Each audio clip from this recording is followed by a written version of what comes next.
Hello everybody. Today I have a continuation of technically last week's video, but I wanted to go a little bit more into orchid substrates. Again, this is kind of the unofficial part 3 of orchid substrates that I did. I did a part 1 and a part 2. You can go find those on my channel if you'd like a little bit more information about specific types of orchid substrates. But what I have here is I have laid out 3 of the most common types. So starting from right to left, we have rockwool, orchid bark, and sphagnum moss. Now all of these are common, okay? I'm going to talk a little bit about each and the pros and cons of using each. So we're going to start with the rockwool. So rockwool is a synthetic material that's used actually in the plant hobby as a water retentive like substrate. It is synthetic and I don't like using it because of that. It is also very brittle and it dries out way too fast. So the pros for this one would be that it is cheap. And I believe that's what most of the people in the plant hobby actually use it for. It doesn't provide any kind of nutritional benefits to the plants. It is easy to manufacture. But yeah, the biggest thing of it is that it is cheap. So normally they will come in these little round discs, these little round starter pot things, and you plant a seed or you plant a miniature orchid inside there, and then it grows in that, and then they add layers to it.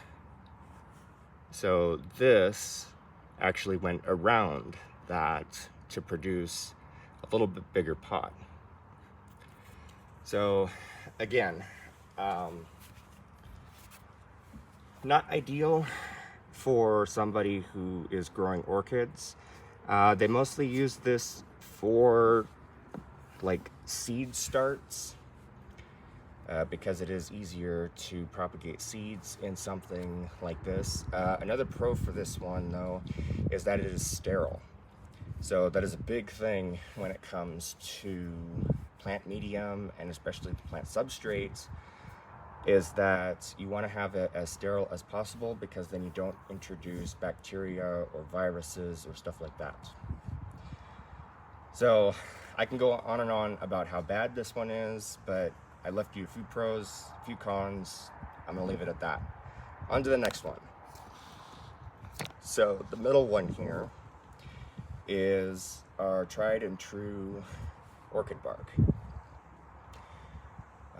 Orchid bark kind of mimics the outside, what orchids would naturally grow on, because most orchids are epiphytic, which means that they grow on a substrate that isn't soil. So they'll grow in the trees, they'll grow in rocks, which is called lithophytic. They'll grow basically everywhere except for the ground. So orchid bark is a really good solution to that. By itself, I wouldn't really use because it does tend to dry out a little bit faster and kind of hard to keep it moist unless you're watering it constantly. But I wouldn't water it constantly because you could have rot issues with it. It does last a long time, but unfortunately, if you keep it wet, it disintegrates faster. And in a previous video, I did discuss that, and I did show you guys that. I think on my worst video ever, I believe I showed you guys my first Phalaenopsis that I got that had wet and damp orchid bark, and it just completely disintegrated. So there's the pros and cons with that one. I like to use it because it provides the orchid with an anchor. So that's what most of my pots are comprised of, is that orchid bark. But yeah, so like I said, just make sure that you don't overwater it, because it does get soggy and it does disintegrate faster. Then we have our sphagnum moss. Now, this is a little bit tricky because sphagnum moss can be either really good or really bad. The bad things about it is that it does tend to hold a bit more water, but it also tends to dry out as well. So you have to kind of find that balance in between watering and not watering, because if this sphagnum moss dries out, it turns hard as rock. And that's not good for orchids or their roots. So the good things about it, like I said though, is that it does retain water. So you may not need to water it as frequently. It is a good growing surface for small orchids, particularly miniatures. And I do have some that I have growing in actual sphagnum moss that are doing really good. So there's that quality about it. Trying to think what else. Oh, it is a natural thing too. So what I didn't mention about the orchid bark is that it is natural and the sphagnum moss is natural. So there isn't going to be any chemicals introduced into both of these. And same is true for the sphagnum moss. Now, the sphagnum moss and the orchid bark have both been treated for pests and stuff of that nature. They haven't had any chemicals added to it as well, which is another good quality about it. The price, though, for both of them varies depending on where you guys live. So they can either be really expensive or really cheap.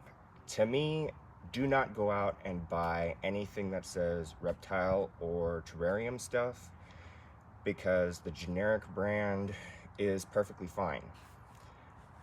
This is just a bag of sphagnum moss that you would pick up at the local hardware store. I've seen big bags there for like $2. That is going to be, and it even says on the bag, good for orchids. Same with the orchid bark. I think it's like $6 at some place for 8 quarts of it, which, unless you're actually an active member of the orchid hobby, you're not really going to go through 8 quarts in one sitting.